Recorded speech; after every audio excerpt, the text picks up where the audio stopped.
So welcome. Today our discussion topic is the Mayans and the Aztecs. So two societies in the Americas. And it is module number 3, lessons 1 and 2. So before we get started, I just want to go over our live lesson procedures. Make sure we stay focused while we're here. Make sure that you participate when asked. You want to, if you can access the chat, some of you can't, use it for lesson purposes only. Make sure we're always respectful. Do not leave the session early unless you absolutely have to. And then make sure that you follow the Microsoft Teams rules. Those rules are turn off your camera and microphone. If you wish to speak, click the raise hand button. And then you're going to want to wait to be announced until I call your name. And then you're going to go ahead and speak. And then when you're done, you want to lower your hand and remute yourself. You guys have been doing great with that so far, and I really, really, really appreciate it. And then our most important procedure of all, of course, is learn lots while you're here, right? Hopefully you walk away knowing stuff that you didn't know before you came. Okay, so as we start off every lesson, we're going to be looking at our learning goal. You want to make sure that you're still able to identify the 4 early river civilizations from the last module, but you want to compare these advanced American civilizations with the 4 early river civilizations. Identify the factors that increase their economic growth and be able to explain, obviously, the various types of maps. So right now, if you have read through the modules already, you may be at a 2 or a 3. If you have not, and this is the first you're kind of hearing of it, you're probably at a 1 or a 2. That's fine. Hopefully by the time you leave, you would have gone up a little bit on that scale, and we'll take a look at this scale again at the end before we say goodbye. All right, so I just want to use this first little section to kind of orient yourselves as to where we are and where we've been talking about. So if you look at that big yellow arrow, when we first started talking in here about ancient civilizations, we started with Mesopotamia. And Mesopotamia is located right where that arrow is pointing. Then after that, we moved on to neighbor, to Egypt, ancient Egypt. And then the next lesson, we really moved a little bit further east to what is the Indus River Valley. So still, for the most part, those civilizations are pretty close together. They're pretty near each other. But now in module 3, we actually skip ahead in time and way to the west. We're talking way over here in the Americas, in North and South America. Closer to home. And we're talking about the Mayans, the Aztecs, and the Incas. So here's just a quick little map. This module, today we're talking about the Mayans and the Aztecs. Our next new live lesson will be about the Incas and the Native Americans. But today it's the Mayans and the Aztecs, which you can see kind of in the northern part of that map in the purple and that kind of reddish pink color. That's where they were located. And then just for your reference to later on, we'll talk about the Inca, which you'll see down in the south in green. So let's talk about the Mayans first. Some of you may be a little bit familiar with the Mayan Empire, the Mayan civilization, but we're going to go through all of the aspects right now for you. So first, we'd like to talk about the geography. So the geography of the Mayan civilization varied greatly. It's not like Egypt, where it was pretty much desert with a fertile land going up and down a river, right? Very different depending on where you were. They had lowlands, right? Flat land that was very dry. They also had wetlands, marshy, swampy lands. They had mountains, they had volcanoes. They even had tropical rainforests. So they had all kinds of different things where they lived, okay? And where you lived really influenced how you lived your life, even though you shared a culture in this same civilization. So the history of the Mayans can kind of be divided up into 3 sections. There's the pre-classic era, the classic era, and the post-classic era. Most of what we talk about in here focuses on that classic era. But the pre-classic era is really when the Mayan culture is first developing, and a lot of their civilization they get from a neighboring tribe called the Olmec. Okay, so that's kind of the where Mayan civilization starts and where kind of their culture comes from. So they are the Mayans kind of set up up their society with city-states. So each little city kind of acts as their own little country in a way. Even though they're all connected under the Mayan civilization with similar cultures, each city acts as its own kind of, has its own little government and kind of acts as its own little country. The government also controls not just the city, but the nearby areas where they farmed. So you wouldn't just have the city, you'd have nearby surrounding farms.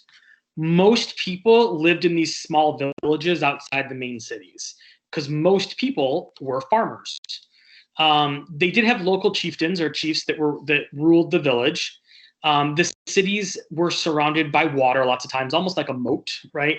That kind of helped with floodwaters and also helped for protection for a lot of these little villages.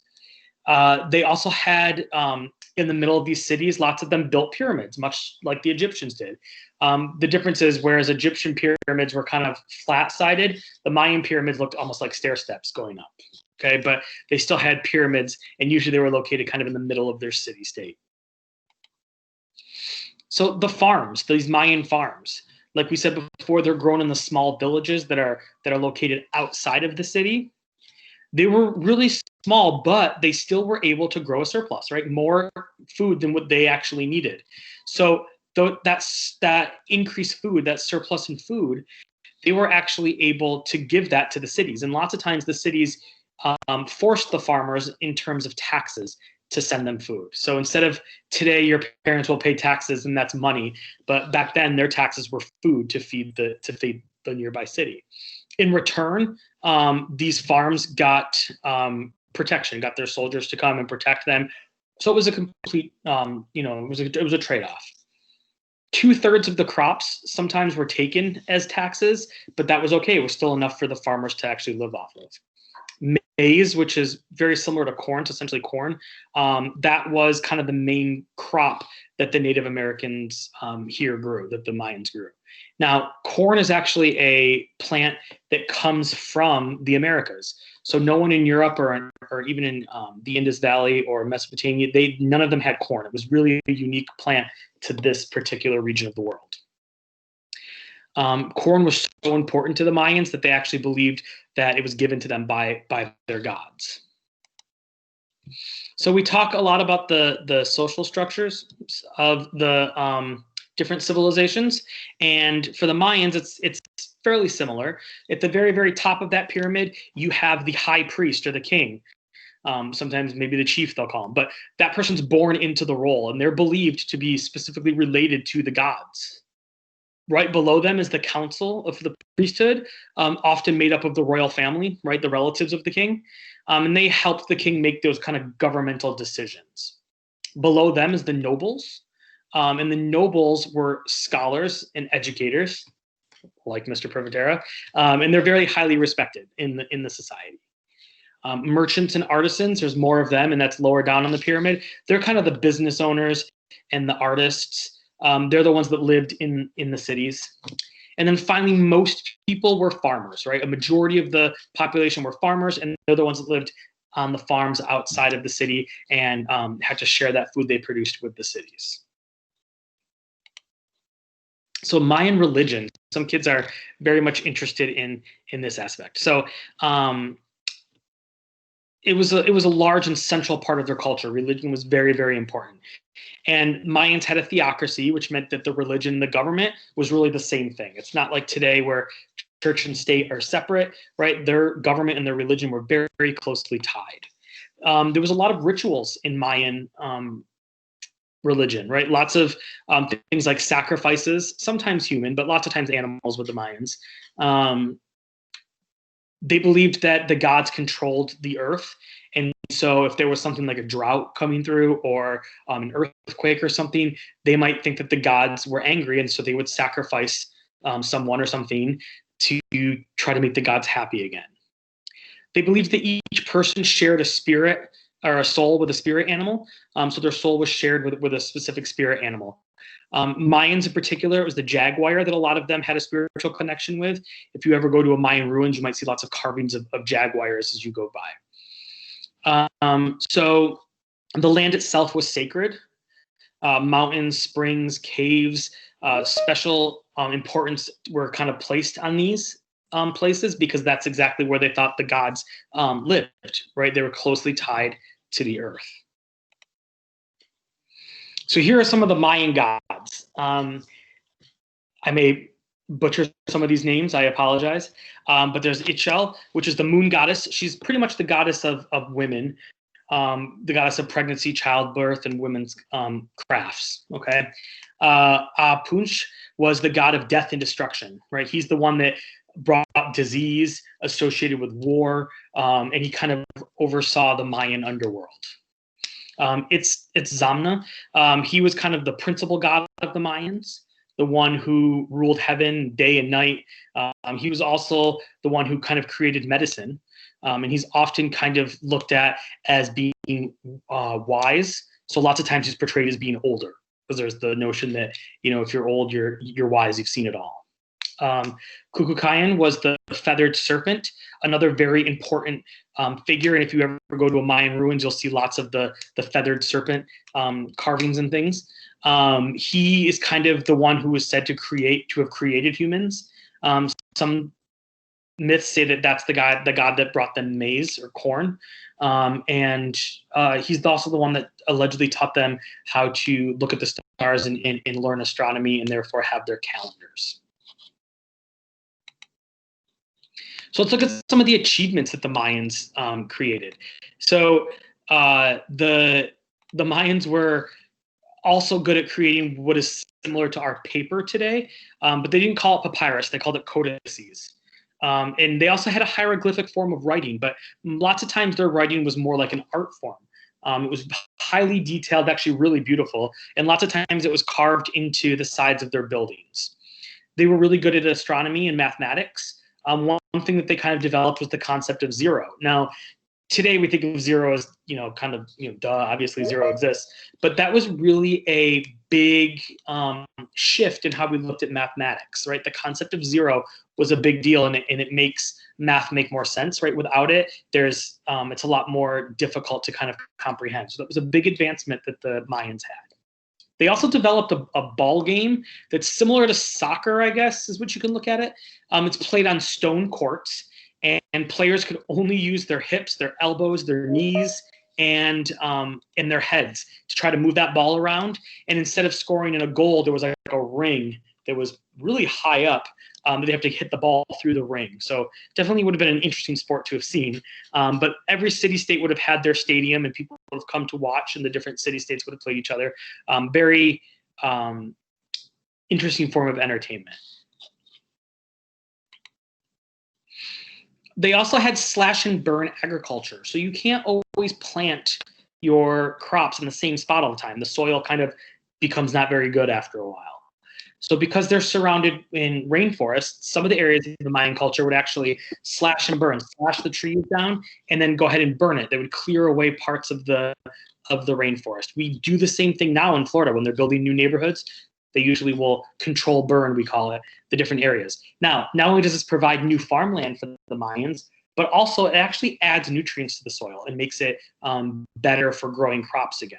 So this was a good way of them to kind of continually grow their crops and feed their people.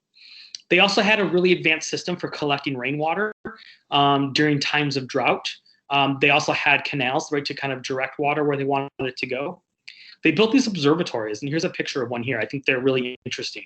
And they tracked the movement of the sun, the moon, the stars, right? They had a really strong connection with astronomy, and they actually built structures specifically for monitoring those things. And much like the Egyptians, like we said, they built pyramids in their city-states, and that's really where they would perform their sacrifices, right? They were served as kind of a religious / governmental function, these big pyramids. So how did they make their money? How did the Mayans, what was their economy like? They traded, right? Trading was a cornerstone of their economy. They used kind of a well-developed road system to go between city-states. Traders sometimes would use their slaves to transport goods along these roads. What they traded depended on where they lived. So if you lived in the highlands and the mountains, you would trade jade. and you would trade kind of bird feathers, especially this particular bird that had these bright green and red feathers. If you were along the coasts, then you would trade salt, and you would trade dried fish, shells, and in the lowlands, you also had things that you traded, right?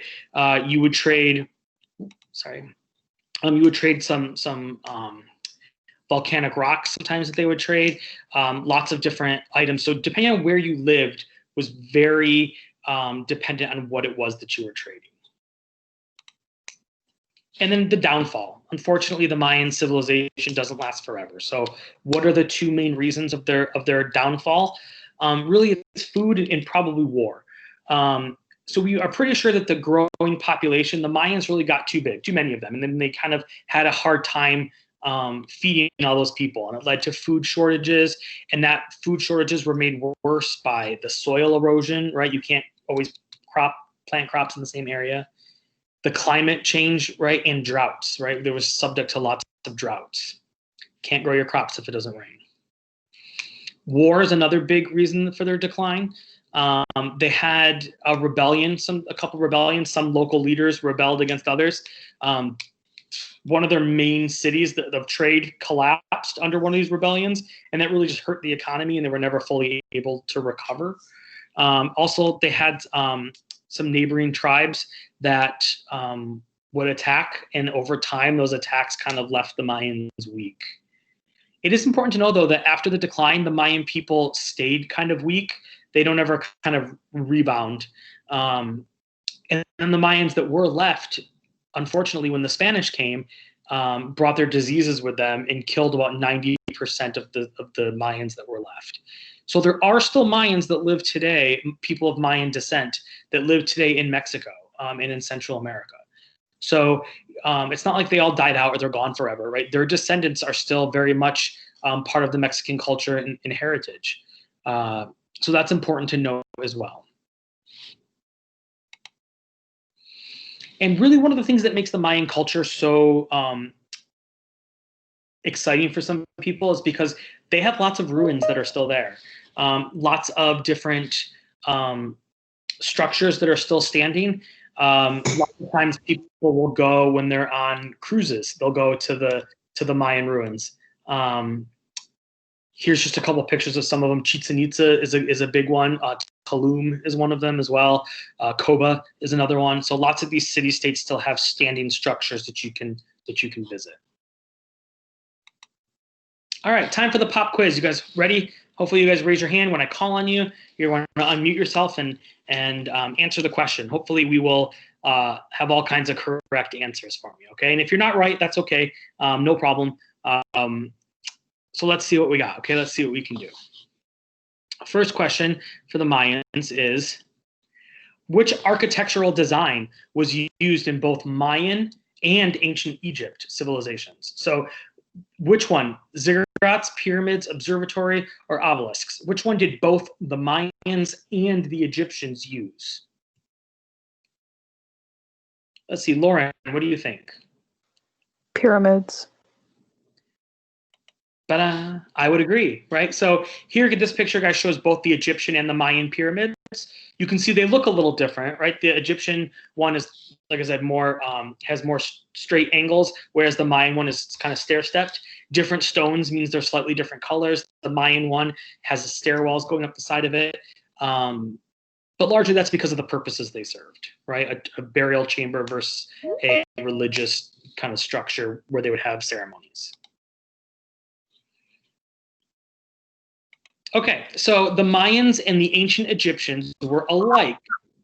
They were alike because, why? Go ahead and raise your hand. They rose to power at the same time. They lived in similar climates. The population consisted mainly of farmers. They didn't use slaves at all.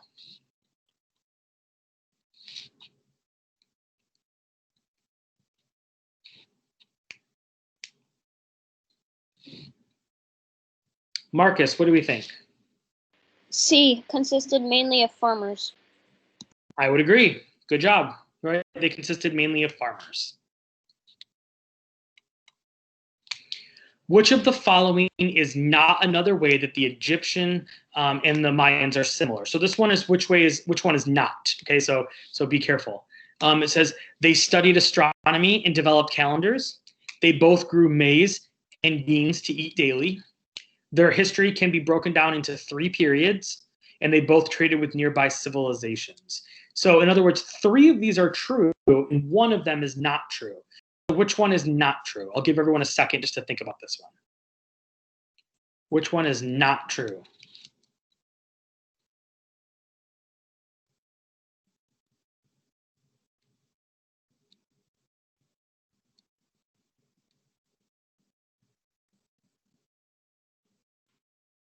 All right, Yamili, what do you think? I think it's B. B. Good. Remember we said that maize or corn was only grown on this side of the world, right? At the time, it's an American, meaning North and South America. It's an American crop. Which of the following is the most important crop to the Mayan people? This should be very easy. Which one is the most important crop to the Mayan people? It was said that a god gave it to them.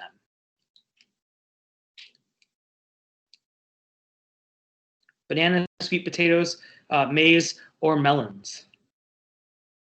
Dahlia, what do you think?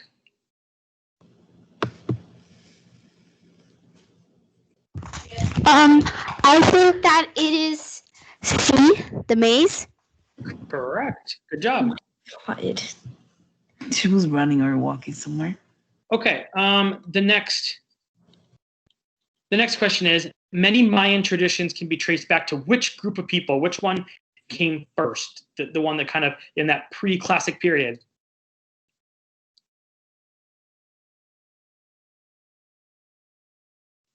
Okay, David, what do we think?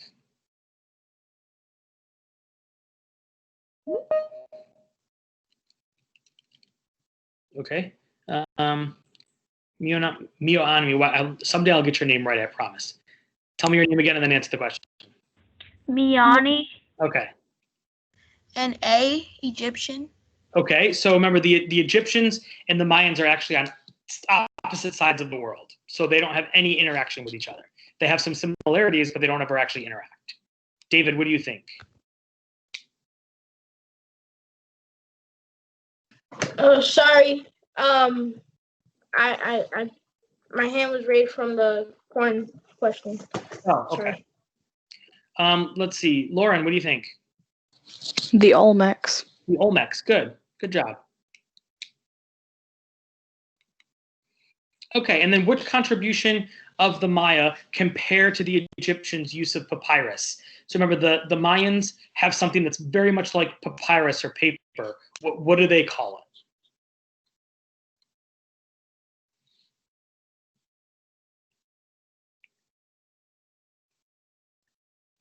Jazz, go ahead. What is it? The answer is A. A, codices. Good job. That's their version of papyrus. Okay, and then which of the following may have led to a decline of Mayan civilization? What's probably the most likely that they got that got them to kind of decline their civilization? Was it fighting with Egypt? Was it a stable climate? Was it increased trade? Or was it drought? Brianna, what do we think? The drought. Drought. Good job. You guys are doing great on this. All right, I think this is the last question for the Mayans. Which best describes what happened to the Mayan people?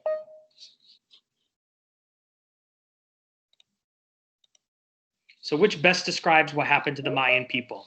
Is it all the people from the civilization died, leaving no traces of them today? All the people were wiped out by disease, leaving the Europeans to control the land? The civilization's population moved to a new region where they continue to thrive today. The civilization's population declined, but relatives of the people still live today.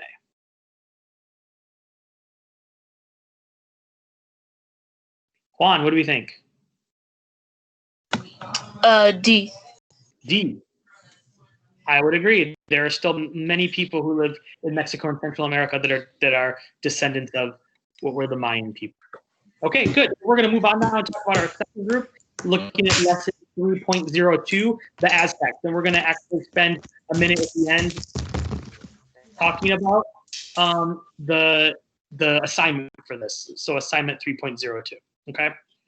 All right. So if you look at this map, in the brown area to the east, to the right, that's where the Mayans lived. Okay. And then now we're switching over to the Aztecs, which are nearby in that green colored area. There is a couple hundred years in between when the Mayans were at their peak and when the Aztec are at their peak. So they don't happen at the same time, but they are located, the two regions, pretty close together, right?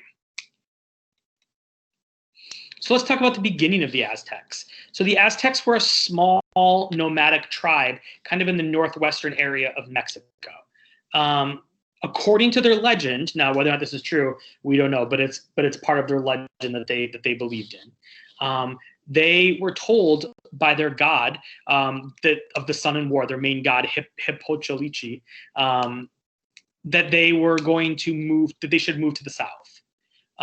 When in the south is where they would find their new permanent home. So they went south and they looked for a sign, and they said, when we see this sign from above, that's when we'll know that we're in the right spot. So they arrived at this lake, Lake Texcoco, and they saw on there a cactus in the lake. And on top of that cactus, there was an eagle, and the eagle was eating a snake. It's kind of a bizarre thing to see. So they took that scene as their sign from their god that this is where they should settle and start their society. So the land was very kind of swampy, not ideal to start your civilization there, but that was where their god wanted it. So that's where they settled it, and it really meant that they had to really adapt. They had to do some things to kind of adapt to that environment. So the Aztec Empire grew pretty quickly from just that little lake-centered capital. They came to dominate the area, not just in the Valley of Mexico, but stretched outside, right? Their borders actually went as far as the Pacific Ocean on one side and the Gulf of Mexico on the other side. They developed a warrior-like culture. So being warriors and strong military was really central to their belief system. So the Aztecs' power, their warriors, right? They didn't always conquer to kill, right? Killing their enemy was not necessarily their main objective. Instead, they forced their conquered people to do a couple things, right? To give them what they needed, and that is to pay tax, right? Whether it was money or crops, right? They had to pay them. If you got taken over, you had to pay for generations. Sometimes they would take them in as slaves, and then sometimes it was just to provide them resources. If your hometown is really in the center of a lake, you don't have a lot of trees and things like that. So they would use these conquered areas for things like lumber resources, things that they didn't have in the main territory of the Aztec culture. They also lots of times would take their enemies that they've conquered and strategically kind of marry people from their society into those other societies, right? Integrate their families and create kind of loyalty and alliance that way as well. Okay. So not only do you conquer the people, but you want to, absorb them into your culture. You're going to marry them off so that your families are kind of forever combined. So the Aztec society, they were craftsmen. They built stone temples and pyramids for their gods, right? They built step pyramids much like the Mayans did as well. They had their houses built from clay, dirt, and straw. Usually they just had one room, kind of like you see in the picture there. They actually were big in medicine. They created lots of medicines. Medicines for headaches, for toothaches, even for a disease called leprosy, right, which is a much more severe disease. Artisans arose and formed a really strong middle class, right? So it wasn't just farmers and the rich. There was a really strong group of kind of middle class, those businessmen, those artists, those kind of things. They did travel for trade. They traded gold and silver for other things like jade and obsidian, which is like a volcanic rock. And they, just like the Mayans, they actually developed a calendar as well. Chinampas and dikes; those are big achievements from the Aztecs. Excuse me. The Aztecs came up with two brilliant solutions to very big problems when it came to growing crops. You can't grow crops in the middle of a swamp, right? It's too wet. Things won't grow. So they built these chinampas, which they look like floating gardens, but the gardens actually aren't floating on top of the water. What they would do is just kind of redirect the swamp waters and kind of build up sections of land so that the land was on top of the swamp waters, so that they could grow in these kind of little squared sections. So if you look at the pictures that I have there, you can kind of see what they look like, right? There's like dry squares. It's all artificial. They've just learned to kind of dig around certain areas of the swamp so that they can control where the water is and where the dry land is to grow the crops. Also, that soil they put up there is really rich and it's great for growing crops. So it was actually a good solution for them. They also built dikes, which are very similar to like dams, and that would hold some of the water back in certain places, which would then allow the area on the other side of the dam to dry out, and they could then use that area for farming as well. And then the water that's held back on the other side of it, they can redirect for other purposes as well if they needed to. Education. So boys, girls, you're being educated very differently in the Aztec world. Boys, how you were educated depended on your social class, how wealthy you were. So if you either way though, you were probably going to school for about 17 years. If you were lower class, if you were one of the farmers, right, lower class people, you were kind of divided up into two main groups. You would be a farmer or a warrior. Okay, those were your two choices if you were a boy. If you were from the wealthier class and you were a boy, then you were taught things like leadership. You were taught the ways of the priests and religion. You also were taught writing, how to read and write. Girls, on the other hand, your options were much more limited. Whether you were rich or poor, your options were pretty much, they're going to teach you how to stay home and sew, cook, and care for children, essentially. And you only got that training for just a few years. So a very different educational system for boys and girls, and definitely different from what we have today. So religion and politics. So they believed that the gods protected them. The gods also made their crops grow, right? The gods were responsible for everything. So there was a council of wise men, older wise people, and they would elect a great speaker. And he was kind of like the chief or the head priest. The speaker would speak on behalf of the gods, right, the main god, and he had all the power, right, the head of religion and government. Nobody disobeyed the great speaker in Aztec society. Sacrifices. Now, this is the native society that really was big on sacrificing. So the Aztec people thought that the gods needed human sacrifices to stay alive and stay happy. So the great speaker would perform these great ceremonies, like everyone would come out and watch them. Lots of times they would put captured slaves on the altar to sacrifice them. And this is really kind of gross. We won't go too much into it, but sometimes they even had their hearts taken out while they were still alive. Priests also sacrificed the Aztec people. They killed men, women, boys, and girls. The Aztec people also gave their own blood during the ceremonies. So the higher up you were in society, the higher class, the more money you had, you generally would have to give your own blood more frequently. And this is called bloodletting. It's the drawing of blood for religious purposes. So you just go up to the altar and you'd cut yourself sometimes on the hand or the leg, and you would let your blood bleed out onto this altar. And that was kind of like your gift to the gods. But that's what kept the gods alive and happy, according to Aztec beliefs. So the downfall, what led to the downfall of the Aztecs? Well, there was the Spanish, right? The Spanish arrived in the Americas. So Columbus is the first Spaniard to arrive in the area.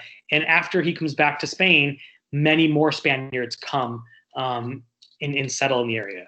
So you have now for the first time these people who look very different, talk very different, have very different things, and they show up on the door of the Aztecs. So initially, at first, the Aztecs think this person must be a god, right? Skin color is different. He's dressed in shiny metals, right? This is very, very different. But then as they interacted more, they realized that it's not a god, but this is somebody who may not have my best interests at heart, right? Cortez is the explorer the Spanish explorer who settles in that area. he knows that the Aztecs are pretty powerful. So what he does is he actually goes around to all the neighboring tribes and kind of bands them together and give them kind of those advanced weapons. And really, there's no chance for the Aztecs to really hold their ground too much against the Spanish, right? Especially when all their neighbors are united against them as well. So they do lose to the Spanish in a pretty brutal war. And then on top of that, the Spanish and all the Europeans bring diseases with them as well. The Native American cultures in North and South America, they don't have a lot of the same diseases that they had in Europe, and their bodies had never fought off some of these diseases, and they weren't really any match for those European viruses and things. So disease actually ends up killing about 70% of the Aztec, which really is hard to recover from. All right, Aztec questions. Hopefully you're all ready. Here we go. What is a chinampas? Something which is useful or has value, bricks made of dried clay and water, a floating garden used in swampy areas, or mounds of dirt and stone. Which one is it? Joe, what do you think? I think it's C. C, the floating gardens. I agree. Good job. So which of the following represent a way agricultural technology helped the Aztec Empire grow economically? That is a loaded question. That's not my question. That's one that you'll see in your module. So I just want to pick apart that question really quickly. So it says, which of the following, right, is an agricultural technology? So a technology used for farming. Which of the following is a technology used for farming that helped the Aztecs grow economically or make money? So which one of these things is a farming technology that helped them make money? The Aztec made conquered people pay tributes. The Aztec built dikes to increase available land. The Aztec developed an irrigation system that brought water from nearby crops. Or the Aztecs participated in bloodletting ceremonies. Which one do you think is the correct answer? Lyra, do you know?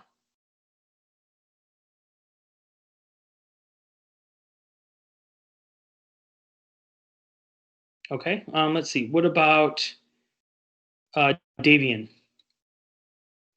I think it's B.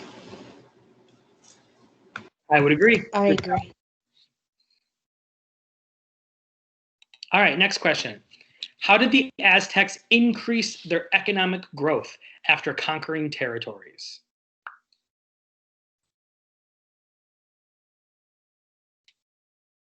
They moved to existing rulers from the conquered lands to ensure that they had direct control over their enemies' trade routes. They forced all the people that they conquered to trade directly with them, increasing their wealth from the sale of additional goods. They took all the conquered people as prisoners and forced them to work as slaves for public work projects.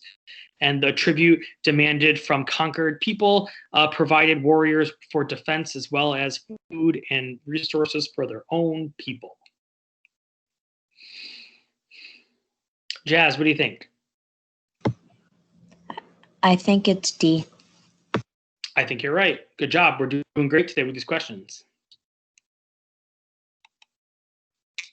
Why did the Aztecs settle where they did in present-day Mexico?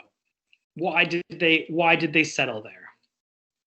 They lived in cities that the Mayans built centuries earlier, and they were already built and well protected, so why not? They traveled nomadically looking for a sign from the god, and they settled where they found their sign from above. They found a fertile valley that floods yearly and provides the people with the soil they need to grow the wheat. They ended up there accidentally when travelers got stuck in deep swamps and decided just to make it their home. Trinity, which one is it? I think it's B. They were trying to follow the gods. I agree. Good job. So that's the one where they have the sign from above, right? The eagle on top of the cactus eating the snake. All right, next one. Which statement is true about the education of boys and girls in Aztec culture? Boys and girls were educated as equals. Girls received no education and boys went to school for 18 years. Boys were educated in a variety of careers while girls were taught to be mothers. Girls were educated by Mayan territory and boys were educated by the Aztecs.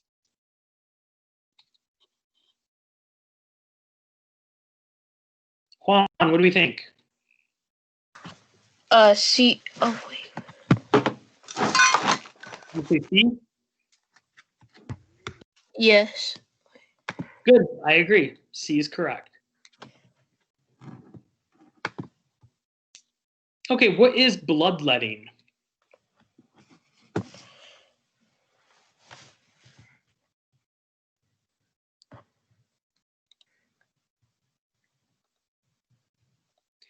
Is it offering one's blood as a gift to the gods? Is it a medical procedure involving cuts to alleviate pain? Is it adding blood to the soil to help plants grow in swampy climate? Or is it a warrior's initiation into kind of the military that involved cutting their skin to leave scars? Which one is it? Amelia, what do you think? I think it's A. Me too. I think you're right. Good job. Okay, last question, I believe, is the last one. What led to the downfall of the Aztecs? Was it war with the Mayans and the Incas? Was it disease brought on by the Spanish? Was it floods from hurricanes? Or is it just a mystery and we have no idea?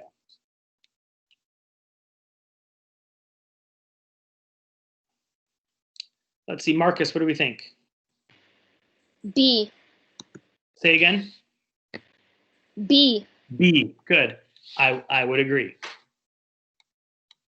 All right, so almost done, guys. We're going to talk real quick about your assignment 3.02 for those of you that have not done it yet. It says on here that the task, you will create a storybook about the origin, growth, and fall of the Aztec culture. The storybook will have 5 sections and should be written like you are telling a story from start to finish. It is up to you to decide which 5 aspects of Aztec history you want to present in your story. However, it's important to remember that you tell about the origin, growth, and fall of the Aztecs. Each section of the story must also have an image that goes along with it. Imagine that you're making this book to read to a group of 4th graders. Okay, so it's essentially like a kid's book. The goal of the book is to teach them about the rise and fall of the Aztecs. Your book must have 5 sections or 5 pages, right? Each explains a different part of the Aztecs story. You want to tell about their origins, about how the civilization expanded and what led to their collapse. And on each page, you should include text of the story and an image to go along with the story, okay? So essentially, guys, of the 5 pages, what most kids are doing, which I actually like, page number 1 talks about their origin, and page number 5 talks about the collapse or the downfall. The 3 things in the middle, you can pick. You can pick the education, you can pick talking about warriors, you can depict them about their leaders, right? You can do the religious ceremonies, you can do their farming, right? The chimpas or whatever you want to do is up to you, okay? You've got lots of options. Just make sure that you talk about the beginning of the civilization and the end of the civilization, okay? And then in the middle, when you talk about those other things, it'll kind of talk about how it grew kind of naturally. I have an example of one to show you quickly. This is a student this year that submitted this one that was really good. See, it looks almost like a children's book, okay? Now, just notice how it has kind of like a title for that page and then a little written description and then a great little picture of what it's about. Now, yours can look very, very different from this and still be very, very good. Do not think you have to copy this one. In fact, I kind of don't want you to do that, okay? But just keep in mind that this is kind of what it should look like, okay, for 3.02.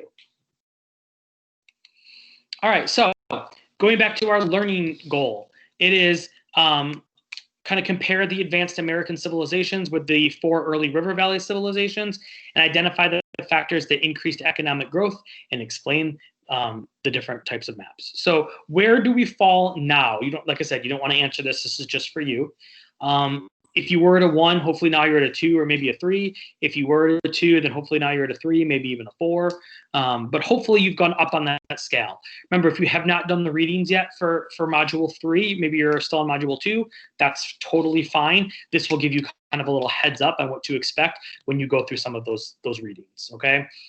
Remember, repetition builds memory. So if you come to my live lessons and you're reading the same things, right, that will help you remember some of these different aspects for your tests. Okay, so thank you for attending today's live lesson. I'm going to stick around for a few minutes to answer any questions that you might have. If you don't have any questions, you can go ahead and sign out. If you have questions about the 3.02 assignment or anything else we talked about, you can go ahead and ask those questions right now, okay? If not, we'll see you later. Thank you so much for coming. I appreciate you spending some time with me this afternoon. Okay, have a great day.